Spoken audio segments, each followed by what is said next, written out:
A paz do Senhor, querido aluno do ITB. Vamos agora, nesta aula de número 10, sobre a matéria de Bibliologia, falar um pouco com você acerca de algumas simbologias, alguns símbolos que retratam a Bíblia Sagrada. Você já vai entender o que eu quero dizer nesta aula, neste vídeo. Vamos aqui para a Bíblia, que é a nossa fonte principal de estudo. A primeira simbologia, o primeiro símbolo que vai representar ali a Bíblia, se encontra lá no livro dos Salmos. Você pode abrir aí também a sua Bíblia em casa, onde estiver. Salmo 119, um texto bem conhecido, e o verso de número 105. Salmos 119, o verso 105, que vai dizer: A tua palavra é lâmpada, que ilumina os meus passos, e luz, que clareia o meu caminho. Então, só aqui nesse verso do Salmo 119, nós temos duas representações, dois símbolos que comparam a Bíblia a uma lâmpada e a luz. A luz é aquilo que ilumina o ambiente. Onde há trevas, onde há escuridão, a luz ilumina. Então, a palavra de Deus, ela tem esse poder de iluminar, de guiar, de direcionar a vida do cristão. É por isso que nós devemos ler e meditar nela todos os dias da nossa vida. É por isso que nós devemos estudar a Bíblia com desejo, com prazer, com alegria, porque ela vai ser realmente isso que ela diz ser: luz que clareia o nosso caminho. Uma outra simbologia acerca da palavra de Deus está lá na carta de Paulo aos Efésios, capítulo de número 6 e o versículo de número 17. Efésios, capítulo 6 e o versículo 17, que diz assim: Usem o capacete da salvação e a espada do Espírito, que é a palavra de Deus. Mais claro que isso não tem. O próprio apóstolo Paulo vai deixar bem claro que a palavra de Deus ela é como uma espada. É a espada do Espírito. Naquele tempo, Paulo, se você for analisar o contexto do capítulo 6 da carta aos Efésios, Paulo estava comparando a vida do cristão a um soldado romano. E para cada parte das vestimentas que faziam parte da armadura de um soldado romano, Paulo vai comparando com a vida cristã. Ele vai começar lá no verso 10, falando acerca da armadura de Deus que está à disposição do crente. Haja vista que nós estamos enfrentando uma batalha que é espiritual e não carnal. E a partir do versículo 14, ele vai começar a falar acerca do cinturão da verdade, da couraça da justiça, dos calçados, das sandálias que o soldado usava, representando na vida do crente o calçado do evangelho da paz. E quando chega no versículo 17, ele vai falar também acerca da espada que o soldado usava na batalha e na guerra. E nessa guerra espiritual que você enfrentamos todos os dias da nossa vida, nós temos a palavra de Deus, que é a nossa espada. E a espada, para quem sabe, para quem entende, é um instrumento, uma arma, uma ferramenta de ataque. Então, a palavra de Deus, ela vai nos possibilitar vencer as batalhas da vida, porque ela é a espada que está na nossa mão, à nossa disposição.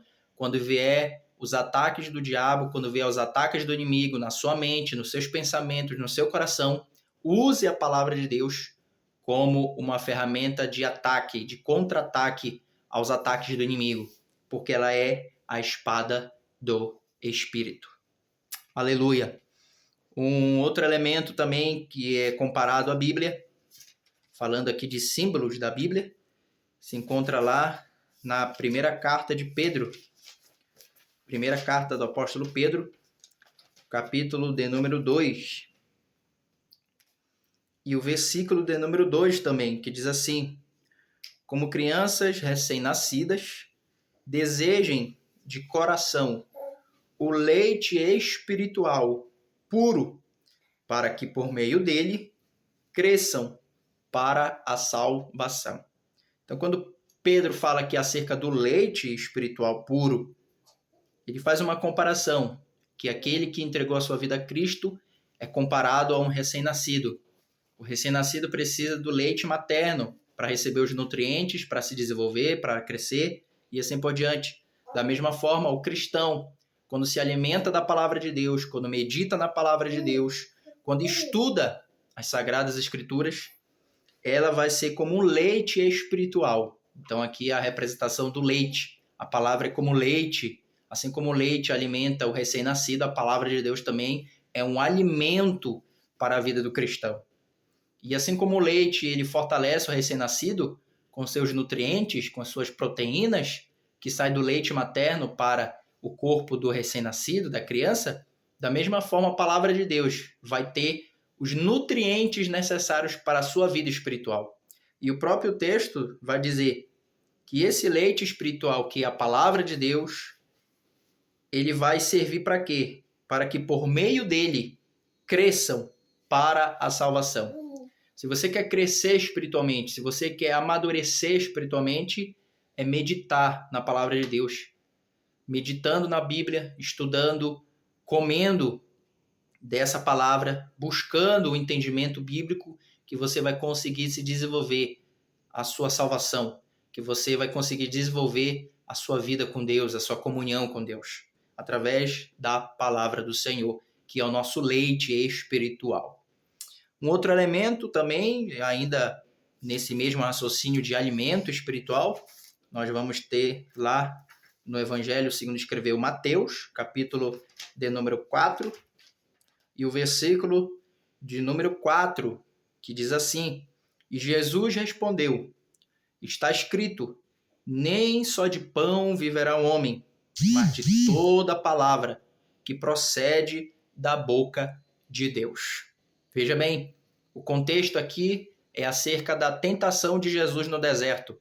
Depois de jejuar por 40 dias, 40 noites, Jesus teve fome. E após isso, o diabo vai se apresentar ali no deserto para Jesus, tentando ele, apresentando, sugerindo algumas propostas aparentemente boas, só que Jesus vai vencer o diabo ali na tentação através do poder da palavra, a palavra de Deus. E a primeira tentação que o diabo vai falar a Cristo, apresentar para Cristo é, no versículo 3, se tu és o Filho de Deus, manda que essas pedras se transformem em pães. Ou seja, você está com fome, você tem o poder, você também é Deus.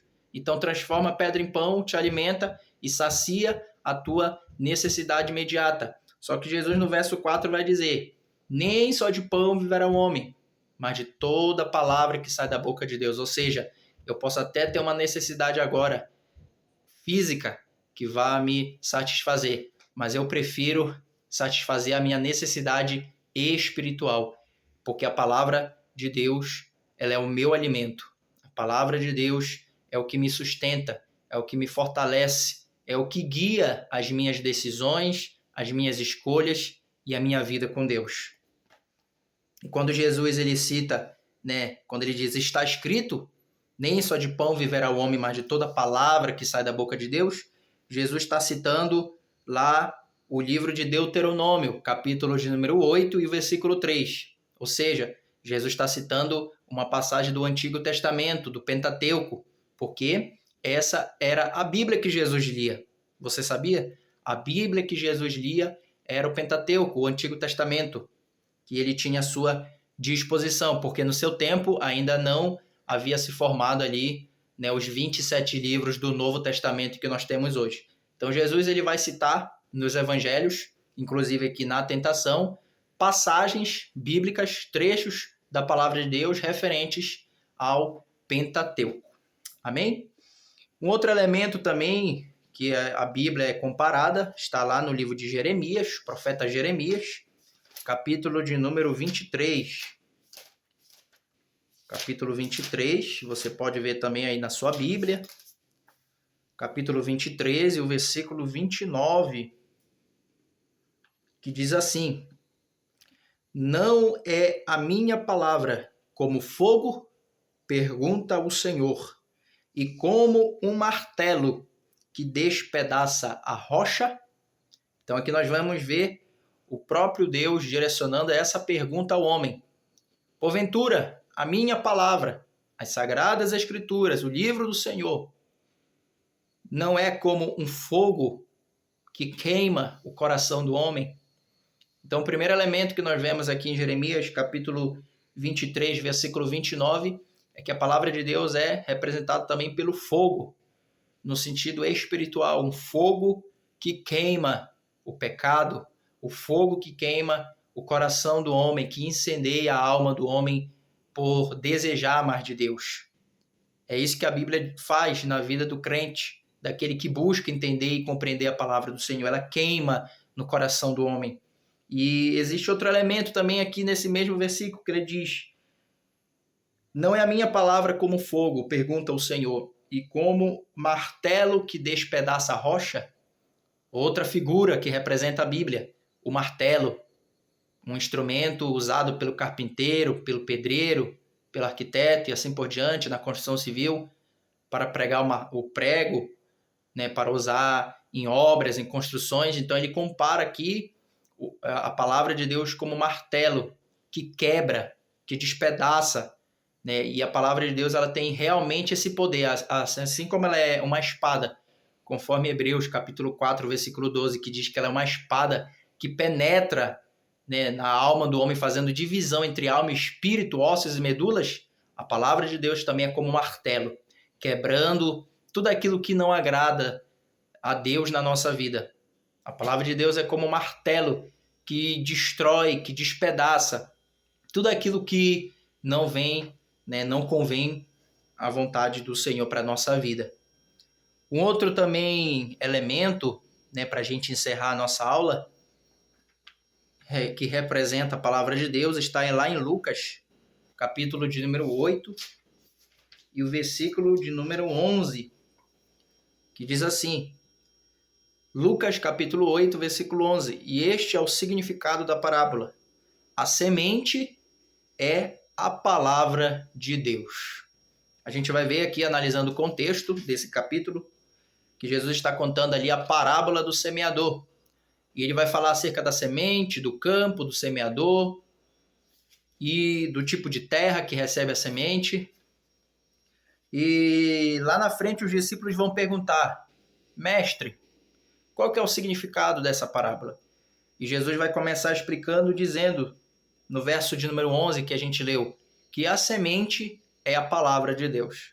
Então, outro elemento que a Bíblia Sagrada, as Sagradas Escrituras é comparada, é como uma semente. E assim como a semente precisa cair na terra para que ela possa criar raiz, crescer, germinar e frutificar e se transformar numa árvore, que a palavra de Deus também, né, através desse ensino, desta aula, também possa ser como uma semente no seu coração, crescendo, se desenvolvendo e amadurecendo para que você possa frutificar na casa do Senhor e na presença do Senhor. Que a palavra de Deus possa ser como um fogo queimando o seu coração por mais de Deus. Que a palavra de Deus venha a ser como um martelo que despedaça todo o mal. Que a palavra de Deus possa ser como uma semente que venha cair em boa terra. E a terra representa ali o coração que recebe a palavra, que ouve a mensagem de Deus e recebe a mensagem do Evangelho, a palavra pregada, a palavra ensinada acerca da pessoa de Cristo, e que ela germine e frutifique na sua vida.